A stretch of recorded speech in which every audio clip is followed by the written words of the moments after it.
গাজীপুর হচ্ছে গিয়ে ঢাকার একদম পার্শ্ববর্তী শহর এবং অত্যন্ত গুরুত্বপূর্ণ।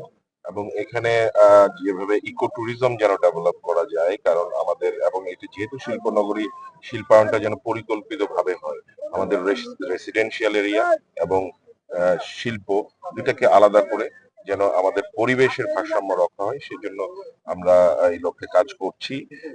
এবং আমাদের যে আজকের এই কাঁচা খালের উদ্বোধন আমরা করলাম, আমাদের মাননীয় প্রধানমন্ত্রী যে ঘোষণা করেছেন সারা বাংলাদেশে আজকে একযোগে 54টি জেলায় খাল খনন কর্মসূচি, পুনর্খনন কর্মসূচি উদ্বোধন হচ্ছে। আমাদের মাননীয় প্রধানমন্ত্রী দিনাজপুরে করছেন এবং এখানে আমাদের মাননীয় মন্ত্রী আজকে এসেছেন এবং আমরা একসাথে উদ্বোধন করলাম। আমাদের গাছা খালটি এটি অত্যন্ত গুরুত্বপূর্ণ টঙ্গীবাসী এবং গাছাবাসীর জন্য, কারণ এখানে জলাবদ্ধতা সৃষ্টি হয় বর্ষায়। তো সেখান থেকে তাদেরকে রক্ষা করতে গেলে, পরিবেশের ভারসাম্যতা আনতে গেলে আমরা এই খালটি পুনর্খনন গাছাবাসীর দাবি ছিল এবং এলাকাবাসীর দাবি ছিল। আর এখানে অবৈধভাবে যারা মিল ফ্যাক্টরি করেছেন বা খাল দখল করেছেন তাদের বিরুদ্ধে আমরা তো খুব দ্রুত ব্যবস্থা নেব।